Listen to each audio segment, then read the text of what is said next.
What have we learned? What have we learned in the 6 years since Christchurch and the far-right fanatic who live-streamed his own mass shooting in a New Zealand mosque? Here in France, outrage over the 53-year-old who posted 5 times to Facebook before and after killing his Tunisian neighbor, and who also targeted 2 Kurdish asylum seekers. Posts included a call to, quote, "Go get them wherever they are." Use of disparaging language to denote Arabs, and to vote for Marine Le Pen's national rally, enough for it to be treated as a terror case, and for the Conservative right Interior Minister to make the trip to the French Riviera town of Puget-sur-Argens. How much of the blame for the real-life attack goes to the virtual world, as U.S. tech platforms downsize fact-checking and content moderation on their sites? The European Union finds itself in a bind. Its Digital Services Act needs enforcement and reinforcement, say anti-racism advocates, but it's also locked in a wide-ranging trade negotiation with the United States, whose vice president clearly states that Europe's biggest challenge is the threat within of assault on free speech and censorship of MAGA world ideas. Does Europe have what it takes to define and defend the free exchange of ideas while preventing the phones in our pockets from becoming bullhorns for hate? Today in the France 24 debate, should we be blaming social media? With us is Iris Boyer, Senior Fellow at the Institute for Strategic Dialogue. Thank you for joining us here on France 24. Thank you for having me. From the Brittany city of Rennes in Western France, sociologist Dominique Bouillet, Professor of Sociology at the French Political Science Institute, Sciences Po. Welcome. Welcome. Thank you. Damien Lecomte, Political Science Researcher at Paris Panthéon-Sorbonne University. Good to see you. Thanks for having me. On the go, you can listen to the show wherever podcasts are streamed. That's a little reminder. Let's start with the latest. The suspect in last Saturday's shooting death of 45-year-old neighbor Hichem Miraoui confessing to murdering the Tunisian barber before an investigating magistrate this Thursday, but denying a racist motive. That's not how eyewitnesses see it. Antonia Kerrigan has more. Days after his shooting, it emerges that 45-year-old Hichem Miraoui was subjected to a long and persistent campaign of xenophobic harassment by his next-door neighbour, a campaign well known in the town where they both lived. Not only did he kill him, but a lot of other things happened before that too. He would shout insults at him when he came home, vandalise his scooter and shout at him in the hallway every time he smelled food. His sister said that just weeks before the attack, he had found his Vespa graffitied with the words "filthy Arab," and that the neighbour in question, Christophe B., was well known in the neighbourhood for his racist views. The man who killed Hichem posted hateful comments about the Muslim world on social media. They lived next door, but he hated that the Muslim world was different.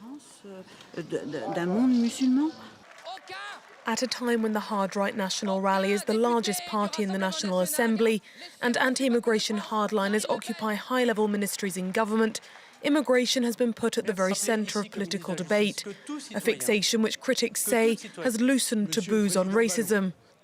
On Tuesday, the Socialist Party leader laid some of the blame with the Prime Minister and his Interior Minister. Unfortunately, they themselves have contributed to fostering an atmosphere of suspicion towards foreigners or French citizens perceived as foreigners.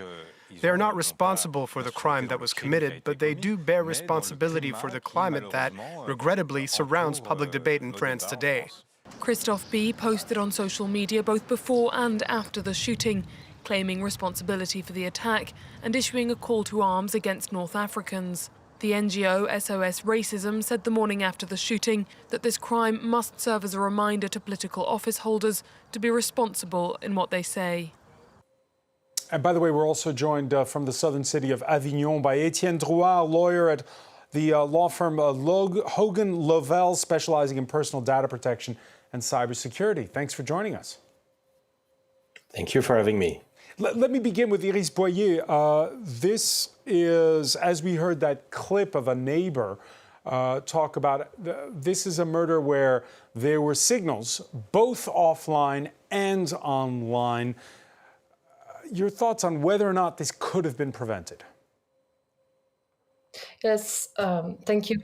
I think like the first striking issue is really how did we end up in such a collective failure? You put it in your introduction. We have seen it happen over and over again. You named Christchurch. There were similar events happening in London over the past years and in different countries. And for some reason I cannot explain, and I dare to say it because I'm French, and we do like a bit of self-beating.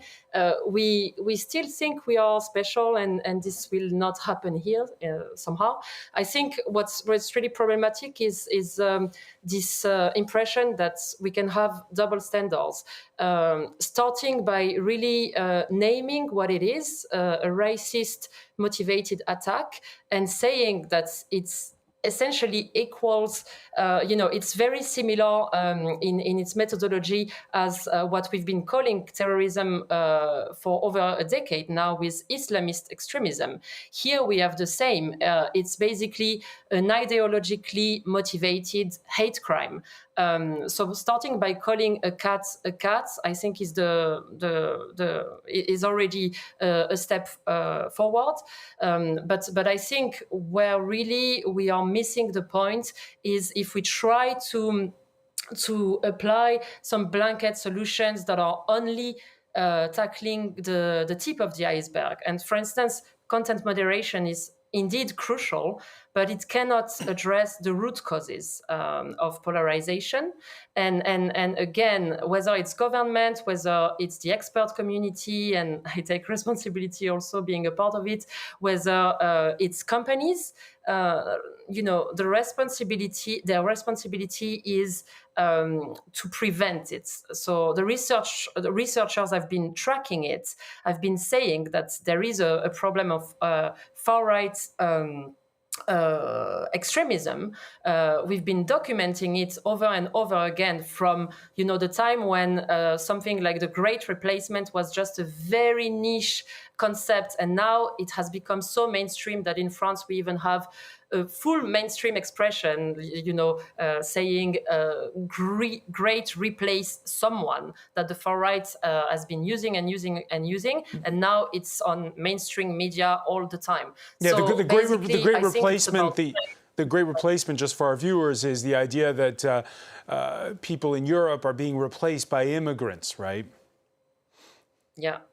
Exactly, and so I think putting it under the carpet, this threat of racist extremism, or whatever you want to call it, far-right extremism, for years, and calling it differently has not been helpful, because it reinforces this double standard, which will increase mistrust. And what we know is that at the extreme side of the spectrum, if you take Islamist extremism and far-right extremism, this is a phenomenon called cumulative extremism.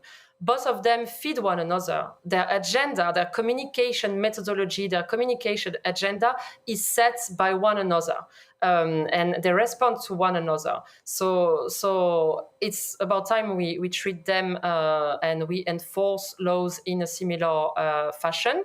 And it's about time we recognize also the broader responsibility that mainstream media, not only tech companies, but it's a continuum between online platforms and, for instance, 24 hours mainstream media. I'm not putting the blame on you, but there are some channels who have, an editorial line that focuses only on these ideas that reinforce the far-right narrative, and this plays into this. Yes, let's pick up on this concept of cumulative extremism. What is radical and what has become mainstream? Case in point, the Interior Minister, who has presidential ambitions. He's just been elected, by the way, head of the conservative Les Républicains party. Bruno Retailleau, who triggered a fury over the weekend with a tweet that those who committed acts of vandalism during Paris Saint-Germain's Champions League celebrations in Paris are barbarians, and the use of the term barbarians, again, seen as sort of making mainstream racist language. Dominique Bouillet, is it shocking for the Interior Minister to call those who did commit misdemeanors, who did break things? There were fatalities due to two of them in France during the celebration night. Are they this use of the word barbarians? Your thoughts on this? Well, I think it's the problem will be for the next events, and those murders are clearly kind of very stage, different level crime. What kind of term can you use? You know, is using and making this kind of vocabulary completely obsolete, and just trying to put Dominique Bouillet, I'm sorry, I'm gonna have to interrupt you, unfortunately, because we're having a sound issue.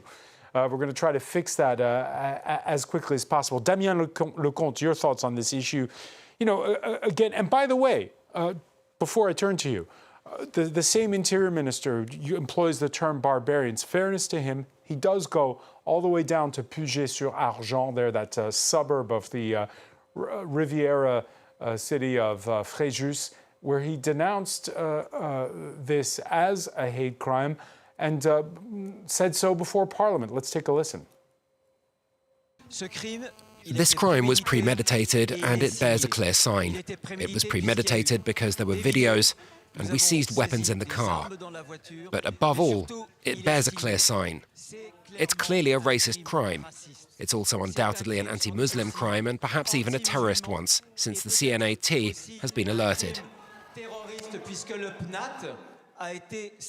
The CNAT, the National Counter-Terrorism Unit of the French judiciary. So there we hear an unequivocal denouncing of this as a suspected terror attack, as Iris Boyer called for at the outset here. But then again, there's that use of the word barbarians in a different context about a different incident. Yes, indeed. It can be argued that Bruno Retailleau has his share of responsibility in the rise of some xenophobic or racist ideas, because he, as a conservative leader, he has been following and maybe amplifying a strategy that was one of Nicolas Sarkozy when he was president, that is to compete with the far right by somehow show some complacency with the xenophobic and nationalist ideas. And so we have heard Bruno Retailleau in the past having very strong word against immigration, against Muslims. And so, yes, now in front of this crime, he has used some strong words to denounce racism and hate crimes. But in the past, he has been much more ambivalent in the denunciation of racism and Islamophobia. Again, the question is, in the case of what happened in that town in the south of France, the suspect had posted 5 times to Facebook, including one time where he talked about, quote, "Go get them wherever they are." Exactly what is the responsibility of a social medium like Facebook in this specific case here? Well, it's quite simple, actually, in a sense. When content is directly inciting violence and breaking both the platform's own rules, but existing governmental rules or supra-governmental, like European rules, this should be removed. And the problem is that with in recent times we have been seeing a different approach by tech companies. Basically, what's more of a laxist approach if you take Facebook compared to some years where they were more interventionist. Now we are sort of caught up in this momentum where it feels like they are not, it's my own interpretation only, but they are not being so interventionist, also linked with recent developments in the US and the new doctrine, so to speak. And they are sort of waiting for the big enforcement of the DSA. So really, the idea is like, I mean, the question and the challenge is really, will we be able to enforce this the Digital Services Act? Yeah. Because whatever is not being enforced on a timely manner does have real-world consequences. We've seen it actually in the past with things like Christchurch and the live video, but really I think the problem, and that's what makes us lose a lot of precious time, is the different setup of each companies and the different rules and the lack of interoperability. Because if we had put a while back a system like we did, for instance, for the prevention of child abuse or for Islamist terrorism with the hashing system that's shared across companies, for instance, this would be much easier. But now we are seeing people who have been sharing and reading and commenting with very incendiary comments for years and years and years. We know that the websites they were consulting and they were sharing and amplifying on social media were highly problematic. But we are just looking at it, completely passive. So absolutely, tech platforms have a responsibility to enforce their rules and to prevent incendiary content from being spread and from being amplified. Okay. That's the main issue. Etienne Drouard is back with us. Apologies for those technical issues, Etienne. When it comes, yes, loud and clear. When it comes to Puget sur Argent and to that hate crime, should Facebook be taken to court? In the specific circumstance, there is no pattern of communication that could be tagged with a fingerprint shared between platforms, because in this specific case, the visibility of the signal, even 4 to 5 times from one individual, could not be caught from a pattern supervision mechanism. Then there is an obligation to detect and to offer users to set up an alert when such hate speech content is published. In this specific circumstance, let's just have an idea of the volume we are talking about the numbers of messages that are posted on social networks from France. It's 1 billion per minute. 1 billion per minute. So I would be very interested in case of an investigation, and why not a prosecution, to clearly determine whether there is an obligation for platforms to be so focused on any single word or video that is published that at some point they could have the level of efficiency we expect from them in this kind of circumstances. But I think there is a difference between the regulatory regime, which requires quick reaction, blocking, interpretation of the content, which is much easier to perform with childhood pornography than with the hate speech. I'm not saying that an individual, a human being analyzing these videos would not consider this is hate speech. Everybody could consider this is hate speech.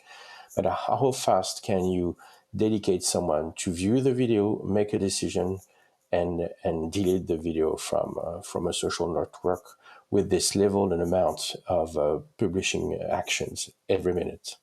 So in this specific circumstance, in case there would be a litigation, regardless of the consequences of this situation in the real life, I'm not sure any infringement could be raised against the social network. No infringement could be raised? And what about this European Union Digital Services Act? Does it make the case that there is a responsibility on the part of the big platforms when it comes to hate speech? Yeah, exactly. There is a responsibility of blocking any obvious illegal content or harmful content. Hate speech is the most difficult one to interpret. And the obligation is to implement mechanisms, automated plus human verification, that are sufficiently reactive to fulfill the fast reaction requirement from the DSA. Let me just interrupt you. Let me just interrupt you on that point, Etienne, because in the news this very week is a different case, and I'm just going to find out from you whether you think this passes the smell test for hate speech. On Wednesday at Paris Central Courts, the prosecution asking for sentences going as high as 4 months behind bars for 13 members of a small far-right group calling itself Les Natifs, the natives, which in March of last year posted a photo to social media to protest the choice of Franco-Malian hip-hop star Aya Nakamura to perform at the opening ceremony of the Olympics. The post was seen 4.5 million times, stating, quote, "This is Paris, not Bamako Market." Bamako, the capital of Mali. The Twitter account of Les Natifs, Etienne Drouin, when we checked it earlier, is still online and active. An account at the time which regretted the Africanization of our popular song and the pushing out of people of this land in favor of outer European immigration. And you can see on top of the banner there, the picture saying, Frenchmen, wake up. And talking about two cases in which the far right has talked about, and one in which a student in Paris was murdered by a Moroccan immigrant, and the other where a young man in the south of France tried to intervene in a fight between rival gangs who were of foreign origin. Let me ask you, Etienne Drouin, should that Twitter account which states on its banner, "Frenchmen wake up," should that be allowed to stay online? This banner in itself could only be blocked after a judicial decision. The content that you've been describing has been declared unlawful after a judicial decision, after weeks and months of instruction.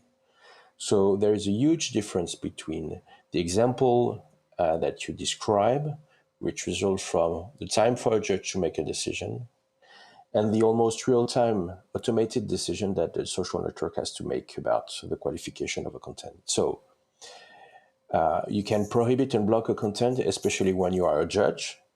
It doesn't mean that the person displaying this consent should be banned from social networks forever, just for the banner you've been describing, which may be part of freedom of speech, even in France, regardless of what we say about freedom of speech in France. So this is where the analysis of any situation has to be taken on a case-by-case basis. And I'm always grateful for judges to do their job, but it takes time. But at the end of the day, you have a decision that nobody could challenge.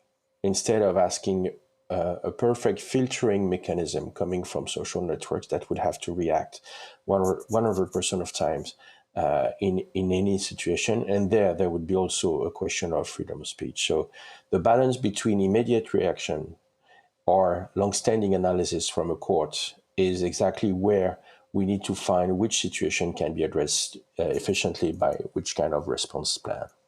Iris Boyer, do you agree that the case of that X account that we just saw with that banner, which is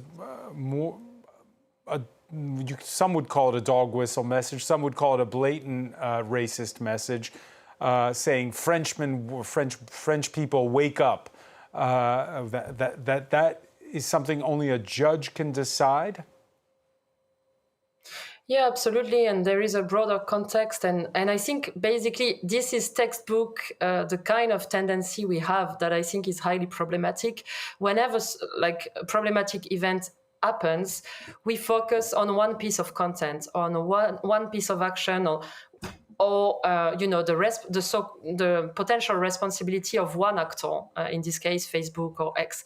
And I think this is the problem, because ultimately what we want to do is to improve the climate, because the climate creates this kind of situation and the repetition of this kind of actions. So if you want to improve the climate, you need to clean the environment. To clean the environment, you basically need to really look honestly at what social media is at the moment made of, and it includes a lot of highly problematic groups that are which content is algorithmically driven, and which users and members are only fed the same kind of content, because this is how the information ecosystem is actually structured via social media. Even mainstream media have had to adapt to this based on your taste, based on your own interests. So it's basically reinforce people's beliefs, and so I think that's where you need to start. Like, first, tackling the environment and cleaning it, because it's not just about whether Facebook is responsible for this man taking this action, and even if he announced it on social media, you're never going to be able to play this whack-a-mole game with everyone. But the broader question is whether platforms like Facebook have a bigger responsibility in terms of structuring the way it's possible to make this environment about highly polarizing content. It's the same with online misogyny, leading to sexist hate crime, especially among youth. It's the same with the culture of cyber harassment. It's the same with a lot of phenomena. And I think if we focus only on pieces of content and whether they should be litigated in this sense or not, of course it should be done, but this is this is not what we should focus on in the direct aftermath of such a tragedy. A lot of these social media groups who, as you just point out, their business model is to find algorithms that will comfort people in their, reinforce their beliefs. And there is a mood music going on right now over in the United States. Donald Trump, Wednesday evening, giving a shout out to Europe and announcing a new travel ban on a whole host of countries. We will not let what happened in Europe happen to America. That's why on my first day back in office, I directed the Secretary of State to perform a security review of high-risk regions and make recommendations for where restrictions should be imposed. Damien Lecomte, we will not let it happen in Europe. What happened in Europe happened in America. What is he talking about? I'm not sure exactly what Donald Trump is talking about, but what I want to say is that the importance of far-right extremism in the social media is, of course, going hand in hand with the normalization of far-right extremism in public debate, in mainstream politics and mainstream media. What we have seen in the United States, obviously, with Trumpism, and it is also what we can see here in France with the strategies of the National Rally to strategies of normalization and respectabilization. But this tragedy kind of reminds us that there is a contrast between these respectable face that the National Rally is showing and its electoral core, its electoral base, where you can still find a lot of white nationalist idea, white supremacist idea, these great replacement conspiracy theories that we have talked about. And so I think that it is also really a reflection of this rise of far-right extremism. So here's the chicken and egg question. Is Donald Trump's brand of nationalism made possible by social media, or is social media's success made possible by the anything goes speech we're hearing from Washington? I don't think it goes both ways. I think that mainstream far-right feeds the extremism in social media, and conversely, it makes more easier for politicians to have some hate speech or at least dog whistles aimed at these electorates. It goes both to the far right. It also goes to radical Islam. Etienne Droual, there was recently a report that said that here in France that there's been radicalization of young people on TikTok to be Islamicized, and that was given a lot of coverage a couple of weeks ago.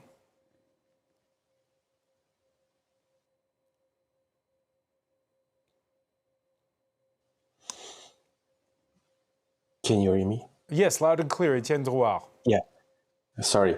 So here the influence of the selection of content and the prioritization of content from algorithm is at stake, coming from targeting advertising to opinions content, at the end of the day, hate speech, and the recruitment of young people for violent action or terrorism.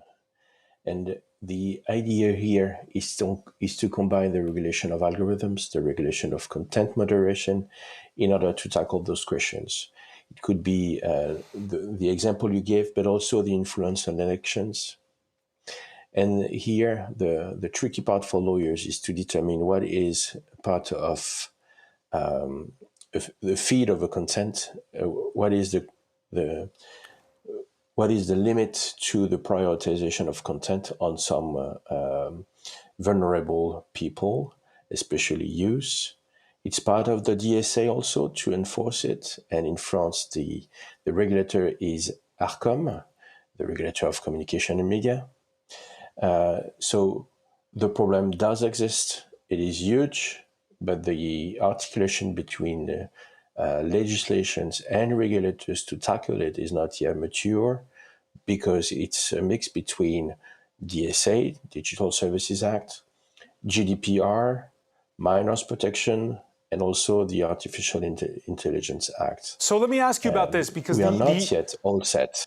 Let me ask you about this, because the European Union's Tech Sovereignty Commissioner, just this very day, unveiling the bloc's international digital strategy going forward, and as predicted by news outlet Politico, the plan sticks to, well, kind of vague promises to work with international partners to boost competitiveness, promote a rules-based global order. And there is this background music, of course, that there is right now serious trade tensions with the United States. Etienne Droual, with so much of social media based in Silicon Valley, how far does the European Union go in enforcing the rules already on the book? You mentioned DSA and the GDPR rules that already exist, just as the time when the Trump administration wants Europe to loosen those rules. The European Union has adopted its own legislation, so the framework is sufficiently complex, articulated to be used now and clarified. It takes time for regulators to agree on how they can combine their respective actions.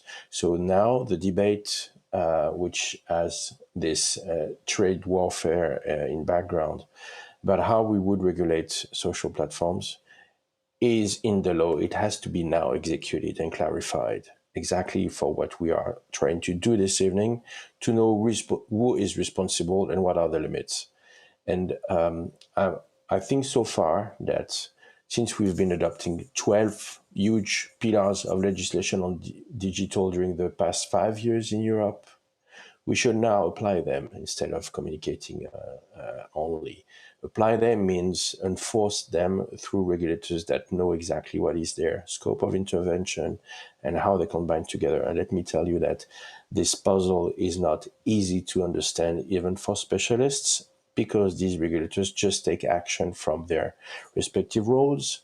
So it's a matter of time, it's a matter of efficiency, and legislators are very good to adopt rules, but then after, when you need to implement and enforce them, the real work starts.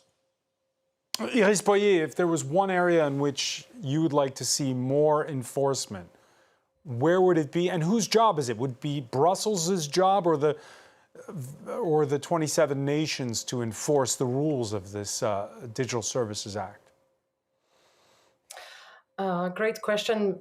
Perhaps just building on what was just said, I would say that, you know, we tend to be very pessimistic about our ability to compete with, you know, US-based tech giants. And it's true, we in Europe, we may not have the tech giants, but we have this legal muscle, so to speak. And I think, you know, if we look at things like the GDPR enforcement, we made it happen. And actually, a lot of regions in the world are craving it, craving what we have, this acquis, as we say in French, that we have. So I think we should be, we need to be optimistic about that. And perhaps one of the you know, the other solution or option is also to continue challenging these US tech superpowers and their monopolies, because if we create this competition, then you know, they won't have so much leverage, and we have other leverage like you know, markets, fines and other regulatory measures to pressurize them. But something that I think really needs to be emphasized and focused on really meaningfully is also all the prevention measures, not only the litigation and the removal side of the enforcement. So I think Europe has to be much bolder in terms of enabling meaningful education on digital issues, not only digital, actually, on really how the information ecosystem restructuring is shaping, you know, our very democratic assets, basically, and making sure that the broader public understand what's at stake and what it means in their daily life, I think is the biggest challenge, because it's this education layer that if you don't have it, it then fuels all the issues we've been talking about before, the disenfranchisement and all the things leading to radicalization. So I think really much more investment on education is definitely one of the key things to put in place. Damien Lecomte, education ministers in France, they come and go, especially these days. We've had a lot of government shakeups. But now they're talking about civics classes in schools, which they... your thoughts on how much they're grasping what Iris Boyer is talking about, you know, actually educating young people, and maybe older ones too, on, you know, how algorithms work and what is... how do we get our information? Well, it is true that the current education minister, for how long we don't know, but the current education minister, former Prime Minister Elizabeth Bourne, has shown willingness to educate more children to social media and to protect them from disinformations and from all the bad things that can happen when you are not prepared to use social media. So maybe we can expect the government to take some clever steps to protect children and to educate them. Which has also been in the news. There's been several stabbing instances in middle and high schools which have shocked public opinion. Part of the reason why, said former Prime Minister Elisabeth Borne, now the Education Minister, announced on the radio this morning, cell phones will be banned from all public and middle schools next September. Regarding the increase in violence, I'd prefer to talk about social networks, and that's why I'd like most notably to protect pupils from overexposure to screens with the trivialization of violence on social networks. It's a subject we need to tackle. That's why I've extended a digital pause for everyone. In other words, they put away their cell phones when they walk into their middle school. Etienne Drouard, that direct link between screens and violence. Your thoughts? My personal thoughts, I have no doubt this is true. As a lawyer, I would tell you that the adoption of a ban after 10 p.m. of a screen towards minors will not be easy to vote, especially with the parliament we have. But it has to be qualified. I would say if we take it for a communication issue or media issue, maybe it will take time. We won't have the right leverages. If we consider it as an education matter, this is partly true or not. If we start considering it's a matter of public health, maybe we could have the right leverages. But everything is to be built on this point. China has implemented some restriction, and this is a counterexample of democracy. However, they did it for not only for authoritarian activity, but also to prevent the harmful effects of